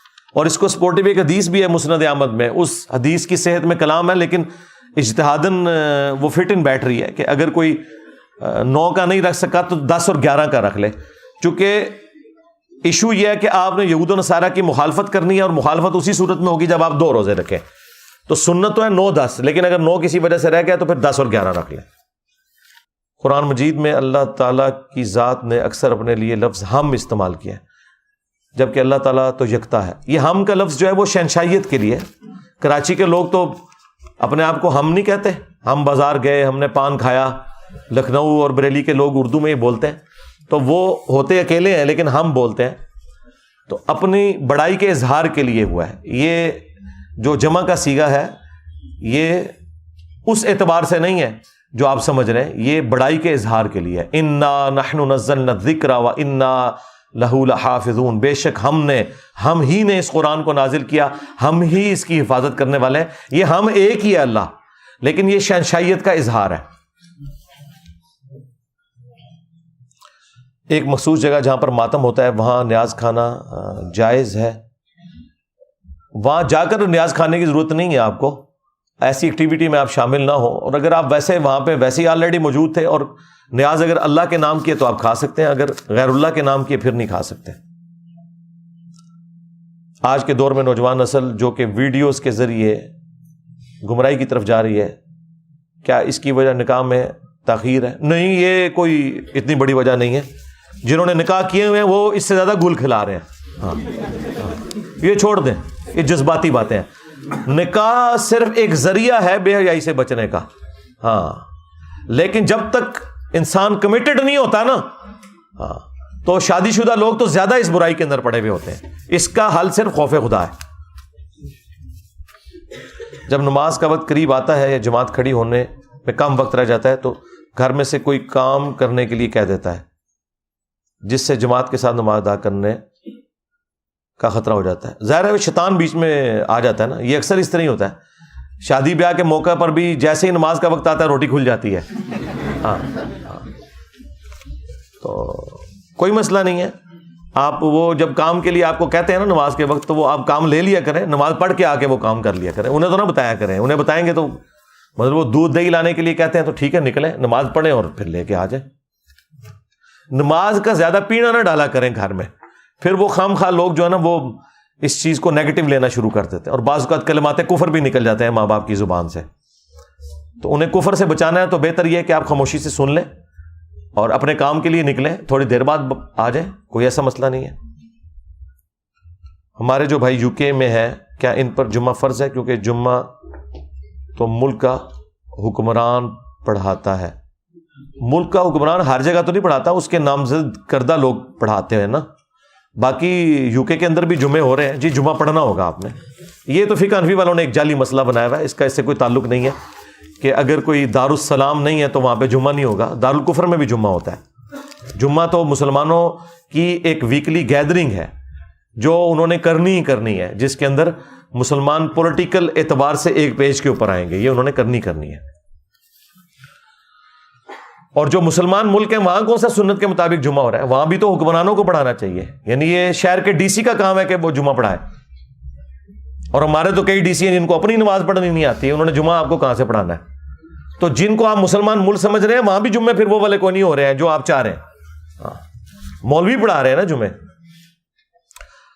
نماز وتر میں شیعہ کی طرح نماز کے دوران کھڑے ہو کر دعا مانگ سکتے ہیں, جائز ہے, وہ بھی طریقہ ٹھیک ہے. کچھ لوگ پیسوں کے لین دین میں ہیر پھیر کرتے ہیں لیکن نماز نہیں چھوڑتے, تو ٹھیک ہے نا, وہی بات ہے کہ نماز والا خدا انہوں نے کوئی اور بنایا ہوا ہے, حرام خوری والا جو معاملہ ہے اس میں انہوں نے خدا کو کوئی اور بنایا ہوا ہے. تو جہنمی ایسے لوگ جی, اپنے معاملات کو سیدھا کرنا ہوگا. نمازوں کا کوئی قصور نہیں ہے. ہاں داڑھی رکھ کے اگر کوئی بےمانی کر رہا ہے تو داڑھی کا کوئی قصور نہیں ہے, اس بندے کا اپنا قصور ہے. کیا ہم غیر مسلم ممالک میں فیملی کو لے کر مستقل طور پر سکونت اختیار کر سکتے ہیں؟ وہاں پہ بھی کمیونٹیز بنی ہوئی ہیں, اچھی صورتحال اویلیبل ہے. اگر آپ کے پاس ایسا کوئی چانس ہے تو آپ ضرور جائیں, اور اگر آپ کو وہاں پہ جا کے اندازہ ہو کہ یہاں پہ معاملات خراب ہو سکتے ہیں تو بے شک واپس آ جائیں. کئی لوگ تو وہاں جا کے زیادہ مذہبی ہو چکے ہیں. یہ ڈپینڈ کرتا ہے, جڑے اتنے پیڑے اور لاہور بھی پیڑے. ہاں اسلام میں اگر غلامی ناجائز ہے تو نبی اسلام کے بعد صحابہ نے غلام کیوں رکھے؟ نہیں ناجائز نہیں, اسے ڈسکریج کیا گیا تھا اور حرام نہیں کیا گیا تھا, کیونکہ یہ پوری ایک ڈاکٹرن ہے, اس کے اوپر میں کافی دفعہ بول چکا ہوں. الجہاد فی الاسلام مولانا مودودی کی کتاب پڑھ لیں, اس میں تفصیل کے ساتھ بات کی گئی ہے. میرے والد فوت ہو گئے, انا للہ و انا الیہ راجعون. اگر کوئی شخص میرے والد کی میت پہ کہتا ہے کہ تیرے باپ کا مرنا افسوس نہیں, تو کیا میں اس شخص کی عزت کروں؟ تو ابو داؤد میں جو امیر شام کے بارے میں انہوں نے لکھا ہے کہ امام حسن علیہ السلام کی وفات پہ انہوں نے کہا تھا. تو آپ کو عزت کرنے کو کون کہہ رہا ہے؟ ہم صرف یہ کہہ رہے ہیں کہ لانتے نہ بیچیں, بس. عزت کرنے کو آپ کو کون کہہ رہا ہے؟ کیا امام سجاد نے یزید پلید کی بیعت کی تھی؟ نہیں, کوئی نہیں کی, بالکل نہیں کی. برے وسوسوں کی وجہ سے نماز سے دور ہو تو کیا کریں؟ نماز ایک ڈیوٹی آپ نے کرنی ہے میرے بھائی. ہاں اسی لیے آپ دیکھیں نماز کے فرائض میں کہیں یہ ذکر نہیں ہے کہ نماز میں ذہن کا حاضر ہونا بھی ضروری ہے, سوائے ایک چیز کے کہ نماز کے قریب مت جاؤ جب تم نشے کی حالت میں ہو. ظاہر ہے نشے والے بندے کو تو پتہ ہی نہیں ہوگا, وہ غلط بول رہا ہوگا, اس کو رکعتوں کا خیال نہیں رہے گا, بس اتنی آپ کی ہوش ہے, آپ کا خیال کہیں بھی بھٹکے کوئی مسئلہ نہیں ہے, وہ فرض آپ کا ادا ہو جائے گا. ہاں وہ 4 رکعتیں آپ نے جو پڑھنی ہے وہ اسی طریقے سے پڑھنی ہے, آپ کا فرض ادا ہو جائے گا. یہ بھی شیطان کا ایک چکر ہوتا ہے جی, خیال آتے ہیں اس لیے نماز نہیں پڑھتا. بھائی ڈیوٹی تو آپ نے کرنی ہے. ایک بندے کو اگر ڈیوٹی کے دوران کوئی اور مصروفیت کو ٹیکسٹ میسج آ جاتا ہے تو یہ تو نہیں کہ میں نے ڈیوٹی چھوڑ دینی ہے, اسے پتہ ہے بھوکا مروں گا, تو یہ آپ نے کرنا ہی کرنا ہے. اور نماز کا ترجمہ یاد کریں, انشاءاللہ آپ کے لیے آسانی ہو جائے گی وقت کے ساتھ, پھر توجہ آپ کی بٹے گی نہیں. انسان کا کارٹون بنانا حرام ہے، لیکن کیا ٹام اینڈ جیری جیسے فرضی کریکٹر بھی بنانا حرام ہے؟ نہیں، یہ نہیں حرام ہے، اور انسان کے بھی ظاہر ہے انسان کی شکل بگاڑنے کے حوالے سے بات ہوئی ہے نا، وہ جو اوریجنل کریکٹر ہیں ان کے کارٹون نہیں بنانے چاہیے، باقی یہ اینیمیشن سمجھانے کے لیے جو بنائی جاتی ہے اس میں کوئی مسئلہ نہیں۔ میں نے تقریباً 1.5 سال پہلے آپ کی ویڈیوز دیکھنا شروع کی جن سے کافی زیادہ عقائد کی اصلاح، لیکن تقریباً 1 سال پہلے مجھے خیال آنا ہوا کہ اللہ کو کس نے بنایا، اس کے اوپر میری ویڈیوز موجود ہیں، وہ آپ دیکھ لیں، ہو کریٹڈ گاڈ۔ کبھی کبھی خیالات آتے ہیں، کوئی مسئلہ نہیں ہے، یہ خیالات آنا نہ یہ کوئی بیماری ہے نہ ڈپریشن ہے، ذہن سوچتا ہے کچھ عرصے بعد سوچنا بند کر دے گا۔ آپ ویڈیوز دیکھیں، اور وسوسے کا علاج یہ ہے کہ آپ نے اس کی طرف توجہ نہیں کرنی۔ ہاں لاجیکلی آپ ایک دفعہ قائل ہو گئے، دیٹس آل۔ یہ جو اوور تھنکنگ ہے نا، یہ کرنا ہی غلط ہے۔ مثلا یہ پنکھا گھوم رہا ہے، مجھے نظر آ رہا ہے، اب میں 1 گھنٹے سے سوچتا ہوں یہ گھوم رہا ہے یا کھڑا ہوا ہے، تو فضول کام کر رہا ہوں نا۔ تو آپ میری ویڈیو دیکھیں، from creation to creator, who created God, میں نے لاجیکلی ایک ایک چیز بالکل بلیک اینڈ وائٹ میں کلیئر کر دی ہے، وہ آپ کو سمجھ آ جائے گی، ایک پڑھے لکھے کو بھی ایک ان پڑھ بندے کو بھی، دیٹس آل۔ تو خود بخود یہ کچھ عرصے بعد خیالات ختم ہو جائیں گے، یہ سب کے ساتھ ہوتا ہے، یہ کوئی آپ کے ساتھ اکیلا نہیں ہو رہا۔ سیاست بھی اللہ کے نبی کی سنت ہے، تو کیا آپ سیاست کے بارے میں کچھ بیان کریں گے یا صرف فرقہ بازوں کے پیچھے ہی پڑے رہیں گے؟ جی سیاست دانوں کے بارے میں بھی ہم بولتے ہیں جی، لیکن مسئلہ ہے کہ سیاست کو جو لوگ لیڈ کر رہے ہیں پاکستان میں، ان کا دین ایمان کوئی نہیں ہے۔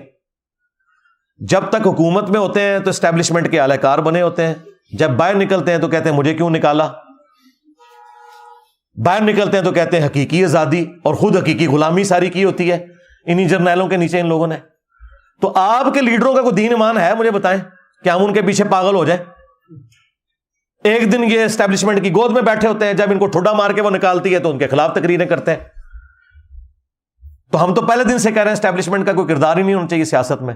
اس وقت پی ٹی اے والے ہمیں کہتے ہیں کہ جی علی بھائی آپ کو نہیں پتا، اور تو پتا لگ گیا، ہاتھ لگے جائے، میری بدواواں لگی ہیں تو بڑا کہنے سن علی بھائی وہ کہتے علی بھائی صحیح کہنے سن۔ تو ہم پاکستانی سیاست جو جھوٹ، یو ٹرنز، بلیم، گندی لینگویج، لوگوں کی فیملیز کے بارے میں گندی باتیں کرنا، اس سے اللہ تعالیٰ ہمیں بچائے جی، یہ آپ کو مبارک ہو سیاست۔ کیا شہید کا ماتم کرنا جائز ہے؟ جیسا کہ حضرت یعقوب نے کیا۔ حضرت یعقوب نے تو کوئی ماتم نہیں کیا، وہ ایک شیعہ عالم نے کہا تھا کہ وہ ایسے ایسے ماتم کرتے تھے، میں نے کہا اور لکھا ہے قرآن میں لکھا ہوا ہے، میں قرآن دی اوڑی آیت منو دسو کتنے جتے ہوئے کہ اینڈ کر کے ماتم کرتے سن، وہ کہتے تھے ہائے افسوس۔ ہاں تو اس طرح تو ہوگا، یہ آپ کہیں، ماتم کا تو ذکر کہیں موجود نہیں۔ کوئی شخص ابھی نمازوں کی طرف راغب ہوا ہے تو اس کی چھوٹی ہوئی نمازوں کے بارے میں کیا شرعی حکم ہے؟ بس توبہ کافی ہے، آندہ سے اپنا معاملہ سیدھا کر لے، اور ساتھ ساتھ جو نمازیں قضا ہوں وہ کرتا جائے، جو پرانی ہو چکی وہ معاف ہے انشاءاللہ۔ اس پہ میری تفصیلی ویڈیو ہے، قضائے عمری کا طریقہ۔ کیا عورتوں کے لیے جمعے کی نماز ہے؟ جی سنت ہے، فرض نہیں ہے، اگر ہے تو کتنی رکھتے ہوں گی؟ وہی رکھتے ہیں جو باقیوں کے لیے، 2 فرض ہیں جو اصل ہے، باقی جمعے سے پہلے آپ 2 سنتیں بھی پڑھ سکتے ہیں، 4 بھی، 6 بھی، 100 بھی پڑھ سکتے ہیں، بخاری مسلم میں ہے جتنا اللہ توفیق دے، اور بعد میں صحیح مسلم میں ہے کہ 4 رکھتے ہیں، 2 کر کے بھی پڑھ سکتے ہیں، اکٹھی 4 بھی پڑھ سکتے ہیں۔ لیکن عورت کے اوپر اور غلام کے اوپر اور بچے کے اوپر اور مریض کے اوپر، ان 4 لوگوں کے اوپر صحیح مسلم میں، ابو داؤد میں آیا کہ ان کے اوپر جمعے کی نماز فرض نہیں ہے، پڑھ لیں تو بہت اچھی بات ہے، فرض نہیں ہے۔ علی بھائی میں نے سنا ہے کہ 70,000 دفعہ لا الہ الا اللہ پڑھ لو، کسی کو سال ثواب کر دو، یعنی کہ TCS کروا دو، اس میں کتنی سچائی ہے؟ یہ طارق جمیل صاحب نے یہ صوفیاء کی باتیں بیان کی ہیں، اس میں کوئی سچائی نہیں ہے۔ آپ ان لوگوں کو پڑھ پڑھ کے قرآن سال ثواب کر رہے ہیں جنہوں نے پوری زندگی توفیق نہیں ہوئی کہ قرآن خود کھول کے پڑھیں۔ اب اللہ تعالیٰ سے آپ دھونس سے بخشوانا چاہتے ہیں ایسے لوگوں کو؟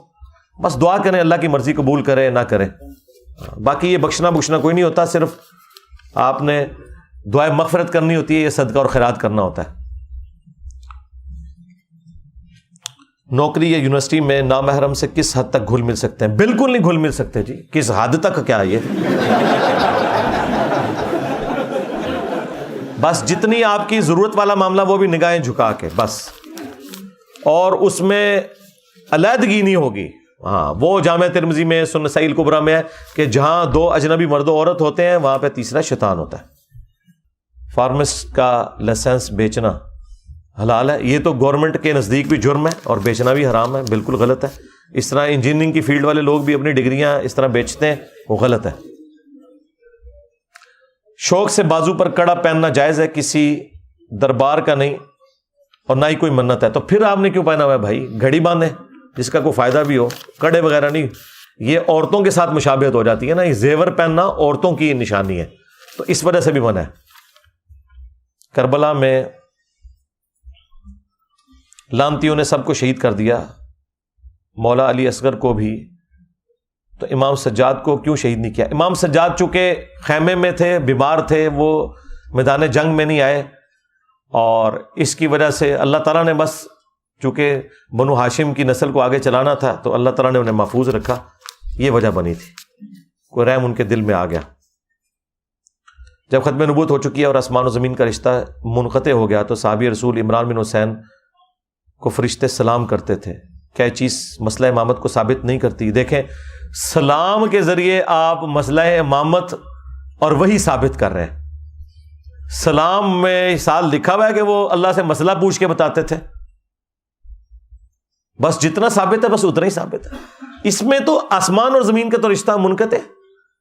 فرشتے تو آج بھی دنیا میں اترتے ہیں شب قدر کے اندر, ٹھیک ہے. فرشتے ہمارے ساتھ ہوتے ہیں. صحیح بخاری میں حدیث ہے کہ جو آیت الکرسی پڑھ کے سوتا ہے صبح تک ایک فرشتہ حفاظت پہ مامور ہو جاتا ہے. تو سلام کا سننا, یہ عمران بن حسین ایک صحابی کی کرامت تھی, مسلم شریف میں آیا, تو سلام سنتے تھے نا. کوئی مسئلے تو نہیں تھے پوچھتے فرشتوں سے, یا فرشتے ان کے کوئی مشکل کشا تو نہیں ہوتے تھے, یا اللہ سے کوئی خبر تو نہیں لا کے دیتے تھے. جائیں گورے کی عدالت میں ہمارا مقدمہ لے جائیں. شکر ہے گوروں کو اردو نہیں آتی اور آپ کو انگریزی نہیں آتی, آپ کا مذاق اڑائیں, کس قسم کی باتیں کرتے ہیں. اس سے مراد یعنی یہ پرچی لکھنے والے کو نہیں میں ڈانٹ رہا, یہ ذہن میں رکھیے گا. کل کو کوئی کہ جی منو ڈانٹ دیتا, نہیں مجھے تو پتہ ہی نہیں آپ کون ہے. جب مجھے پتہ ہی نہیں آپ کون ہے پرچی لکھنے والا, تو میں نے اسے کیا ڈانٹا؟ بیسیکلی میں نے ان تھاٹس کو ننگا کیا. عذاب قبر آخرت میں ہونے والا ہے, حساب و کتاب کے لیے کفارہ. مثلا ایک بندہ اگر 1200 سال تک عذاب قبر دیکھ چکا ہے, اس کے لیے آخرت میں کوئی آسانی ہوگی؟ یہ 1200 سال 12000 سال یہ اللہ کی گنتی ہے. اللہ چاہے تو کسی شخص کو ایک دن قبر میں رکھ کے 12000 سال تک اس کے اوپر وقت طاری کر دے, تو at the end of the day اللہ تعالیٰ سب کو برابر کرے گا. یہ آپ نے کیلکولیشن نہیں کرنی. نبی علیہ السلام ایک رات میں شب معراج میں کتنا کچھ دیکھ کر آئے ہیں. کئی مہینوں سالوں کے اوپر محیط ہے وہ سفر. تو اللہ تعالیٰ چاہے تو کسی پہ وہ کیفیت طاری کر سکتا ہے. لہٰذا اللہ تعالیٰ نے سب کو برابر رکھنا ہے. یہ نہیں ہے کہ جو بندہ 10,000 سال پہلے فوت ہوا ہے تو وہ قبر میں 10,000 سال گزار رہا ہے, اور اگر 8 سے 1000 سال بعد قیامت آتی ہے تو یہ لوگ کم گزاریں گے. ان کا اگر عذاب اس نوعیت کا ہے تو اللہ تعالیٰ ان کے اوپر وہی کیفیت طاری کر دے گا. یہ آپ کی کوئی اس معاملے میں لینا دینا نہیں ہے, برزخ کے معاملات ہیں. کیا یہ سچ ہے کہ نبی علیہ السلام نے جماعت کروائی؟ پہلی صف میں صحابہ تھے اور دوسری میں عورتیں تھیں. جی بالکل, عورتیں جو ہیں وہ دوسری نہیں تیسری میں ہوں گی. دوسری میں تو بچے ہوں گے, عورتوں کی صف جو ہے وہ آخر والی ہوگی. بالکل ہے. میں نے فیس بک پیج بنایا ہے جس پر میمز اور سیاسی ویڈیو شیئر کرتا ہوں. کیا اس میں سیاسی خواتین اور خواتین نیوز اینکر نے جو پہلے ہی پبلک میں عام ہیں, ان کی ویڈیوز شیئر کی جا سکتی ہیں؟ بالکل, آپ نے شیئر کرنی ہے, ضرور کریں. بس چہرے کے اوپر وہ فینٹ کر دیا کریں. لوگوں کو آپ اپنے پلیٹ فارم سے کیوں نامحرم عورتیں دکھا رہے ہیں؟ معراج کا واقعہ روحانی تھا یا جسمانی تھا؟ جی روحانی پلس جسمانی تھا. ہاں, اس کے اوپر میری تفصیلی ویڈیو ریکارڈ موجود ہے. معراج کا واقعہ آپ لکھیں تو میں نے قرآن سے ثابت کیا ہے کہ یہ جسمانی پلس روحانی ایکسپیرینس تھا. ہاں, خالی روحانی ایکسپیرینس ہوتا تو کافروں کو کوئی اعتراض نہ ہوتا اور نہ اس کو معجزہ بنا کے پیش کیا جاتا. خواب میں تو آپ بھی کئی دفعہ اڑ لیتے ہیں. ہاں,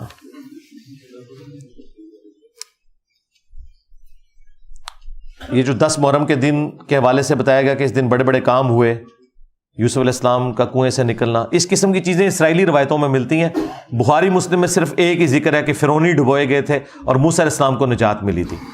اور دوسرا واقعہ اگر کوئی ہے تو یہ واقعہ کربلا ہے. ہو سکتا ہے اگلے زمانوں میں بھی 10 محرم کے دن ایسے واقعات ہوئے ہوں, روایتیں تو موجود ہیں اس طرح کی. شیعہ کی کتابوں کے حوالے سے کسی چیز کو غلط یا صحیح لیا جا سکتا ہے؟ بالکل, آپ کی مرضی, آپ ضرور لیں. ہمارے نزدیک تو 90% چیزیں کامن ہیں. باقی جو عقائد کی آپ بات کرتے ہیں اس کے لیے آپ نے نہ شیعہ کی کتاب دیکھنی ہے نہ سنیوں کی. عقائد کے لیے آپ نے قرآن پاک دیکھنا ہے. جی سیدھی سی بات ہے. محرم الحرام میں سروس بند، راستے بند، ڈبل سواری پر پابندی، کیا یہ جائز ہے؟ بالکل غلط ہے، ظلم کر رہے ہیں.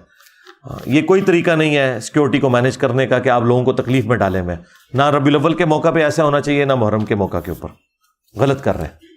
اگر اللہ کی محبت میں جان دے سکتے ہیں تو کیا لے بھی سکتے ہیں؟ جی لے سکتے ہیں جان میدان جنگ کے اندر، اور جوڈیشری کے تھرو قاتل سے بدلہ لے سکتے ہیں، لیکن خود نہیں قانون ہاتھ میں لے سکتے.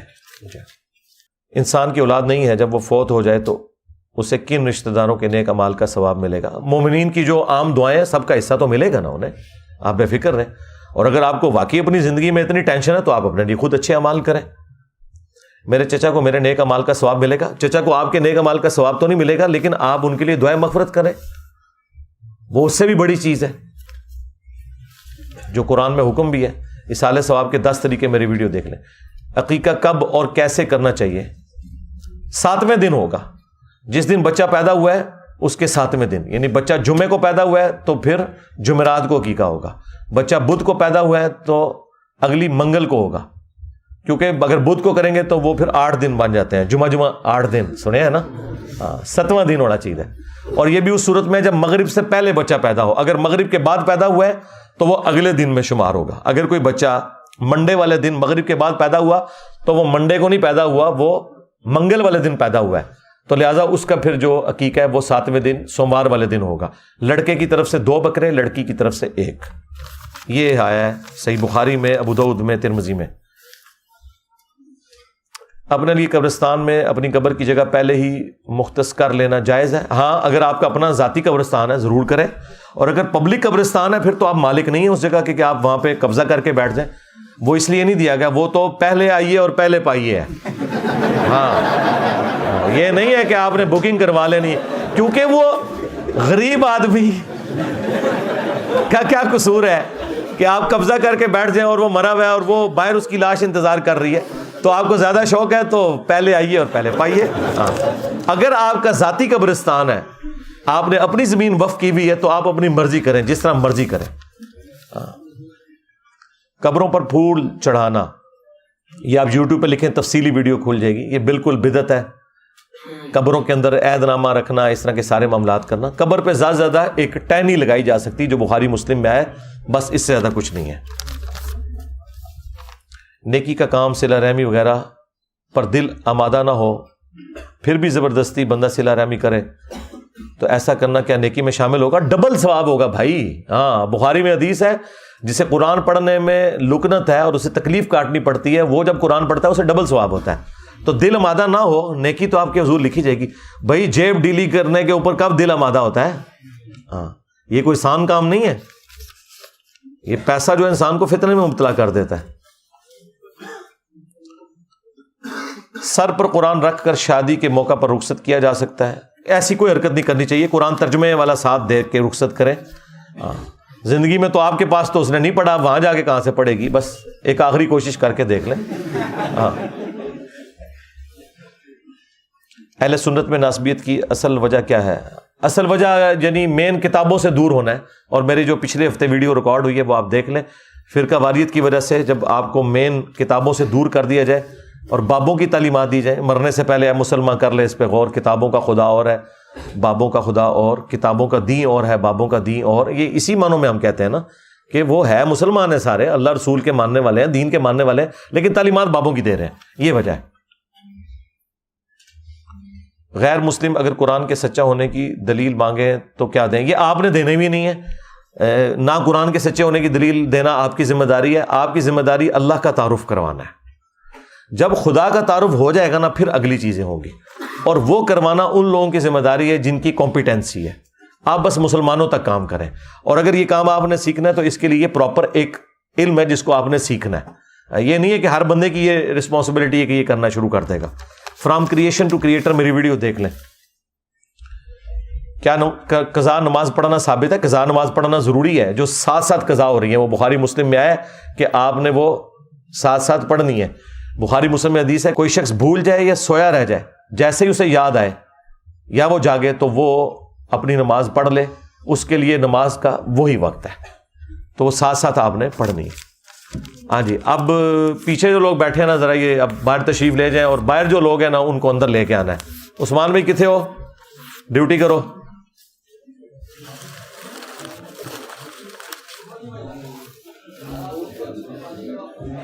آپ میں سے بھی اب کو اٹھے نا یار، قربانی کرو نا، صلہ رحمی لائیے، اٹھو نا، صلہ رحمی کرو نا۔ ہاں تھوڑی لتاں شتاں سیدھیاں کرو، سموسے شموسے مل جان گے تمہوں، بائی پھر بلا لاں گا۔ ہاں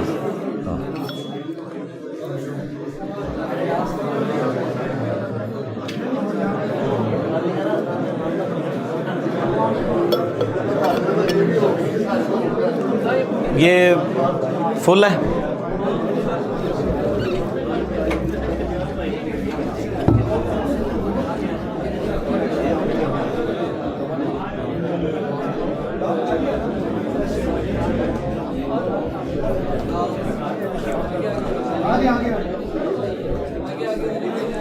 پیچھے سے آگے نہ بلائیں، جو آگے بیٹھے ہوئے ان کو آگے کریں نا، پیچھے والے تو پیچھے پیچھے ان کی جگہ بنائے نا۔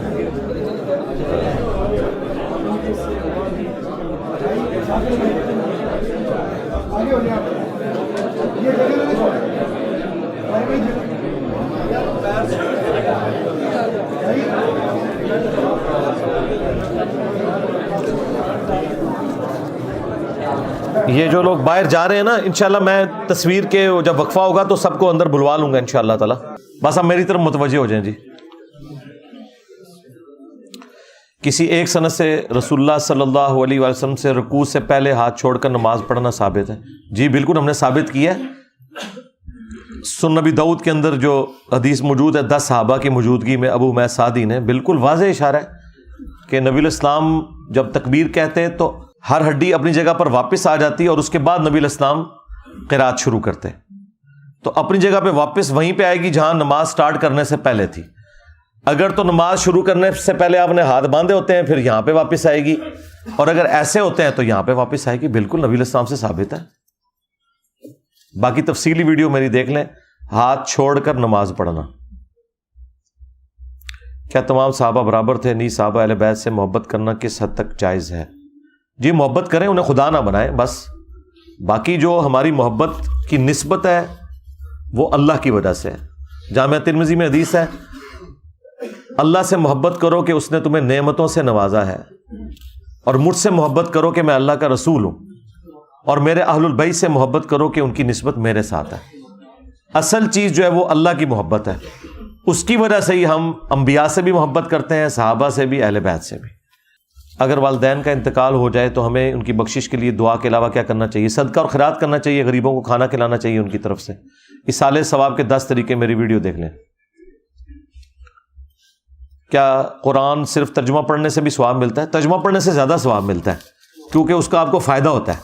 عربی پڑھنے سے کم ثواب ملتا ہے کہ وہ صرف ثواب ہی ملتا ہے۔ اگر کوئی شخص اس پر کیا گیا ظلم معاف نہیں کرتا تو کیا سچی توبہ کی صورت میں اللہ تعالیٰ معاف کر دے گا؟ اللہ تعالیٰ تو حقوق العباد معاف نہیں کرے گا، حقوق العباد تو اس بندے سے ہی معافی کروانے ہوں گے، چاہے دنیا میں ہو چاہے آخرت میں ہو۔ اپنی کوشش آپ کریں، اگر وہ نہیں معاف کرتا تو قیامت والے دن اللہ تعالیٰ کسی نعمت کے ذریعے جنت کی ہو سکتا ہے اسے آپ سے راضی کر دے، لیکن آپ نے کوشش دنیا میں جاری رکھنی ہے۔ Do we have free will? جی فری ول ہے میرے بھائی، اسی لیے آپ ادھر آئے ہوئے ہیں نا۔ فری ول نہ ہوتی تو آپ تو نہ ادھر آتے۔ اور یہ نیکی کے بارے میں ہی ہم فری ول کی بات کرتے ہیں، باقی تو ہر یاشی کا کام جو ہے وہ اپنی مرضی سے ہم کر رہے ہوتے ہیں، اور نیکی کے کام میں فری ول کی بات کرتے ہیں۔ انسان کو فری ول دی گئی ہے۔ اس کے اوپر آپ میری ایک ویڈیو دیکھ لیں، مسئلہ تقدیر، تفصیل کے ساتھ میں نے کئی ایک ویڈیوز ہیں اس ٹاپک کے اوپر، مسئلہ تقدیر، اور میرا نام لکھے تو ویڈیو کھل جائے گی۔ میری بیوی آپ کو بہت سنتی ہے، وہ مجھ سے گھر کے بہت کام کرواتی ہے، مثلاً برتن دھونا، آٹا گوندنا، کپڑے دھونا۔ یار یہ ویسے ہی آپ لوگوں نے، یہ پہلی تو بات ہے جس کی پرچی ہے اسے میں یہ نہیں کہوں گا کہ کیڑا بندہ ہے، من تو لگ رہا ہے مذاق دی پرچی کسی نے لکھی ہے، اور اگر ریالٹی میں ہے تو اس کی بیوی کو چاہیے کہ وہ رحم کھائے۔ بھائی میری بیوی تو مجھ سے اس طرح کا کوئی کام نہیں کرواتی، اللہ کا شکر ہے۔ میرے گھر والے شادی نہیں کروا رہے، میری نوکری ہے، گھر ہے، سب کچھ ہے، اللہ تعالیٰ آپ کے گھر والوں کو عقل دے۔ یہ مطلب اس کے بعد تو کوئی گنجائش نہیں رہ جاتی نا۔ ظالم لوگ ہیں نا، یہ دین سے غافل لوگ ہیں نا، اس لیے اس قسم کی حرکت کر رہے ہیں. ہم دعا ہی کر سکتے ہیں آپ کے لیے.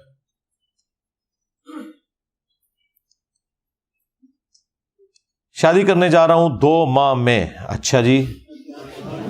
پڑھ رہا ہوں، کماتا کچھ نہیں ہوں. دیکھو بالکل 180 ڈگری سوال آگے دے.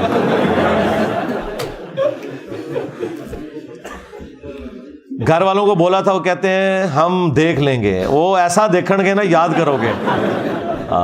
4 دہاڑے ہی دیکھن گے. حق مہر مجھ پر دینا فرض ہے یا والد یا والدہ پر؟ پیسے مانگ کر حق مہر ادا کر سکتا ہوں؟ جی کر سکتے ہیں. اور آپ کو اگر یقین ہے کہ بعد میں حالات ٹھیک رہیں گے تو ضرور کریں شادی. باقی اسٹامپ پیپر پہ لکھوا لیں کتنے سالوں کے لیے وہ آپ کا خرچہ اٹھائیں گے. میں نس یونیورسٹی کا گریجویٹ ہوں. اکثر نوجوانوں میں دین سے دوری کی وجہ اللہ کی توکل کی کمی اور نا امیدی ہے. برائے کرم اس معاملے میں رہنمائی کر دیں کہ اللہ پر توکل کیسے کیا جائے اور تقدیر پر کیسے شاکر ہوا جائے. اس کے لیے میرے بھائی آپ کو کنٹینیوس ایفرٹ کرنے کی ضرورت ہے. باقی ظاہر ہے کہ دنیا اللہ تعالیٰ نے پھولوں کی سیج تو نہیں رکھی ہوئی، اس میں انسان کو تکلیف بھی آتی ہیں. اچھی صحبت کریں، قرآن کے ساتھ شغف رکھیں اور کنٹینیوس ایفرٹ کرنے کے بعد یہ سارے معاملات ہو جائیں گے انشاءاللہ. وراثت لینے کے لیے اپنے گھر والوں سے کہاں تک مطالبہ کر سکتے ہیں؟ گھر والوں سے مطالبہ کیا کریں کہ مر جائیں وہ؟ ہاں، وراثت تو مرے ہوئے بندے کی ہوتی ہے، زندہ بندے کی تو کوئی وراثت نہیں ہوتی ہے. یہ اکثر لوگ کہہ رہے تھے والد صاحب سے حصہ لینا. کس چیز کا حصہ بھائی؟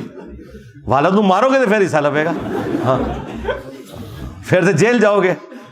وراثت ہوتی ہے مرنے کے بعد، زندگی میں کوئی وراثت نہیں ہوتی ہے. زندگی میں وہی بندہ مالک ہوتا ہے جو ہے.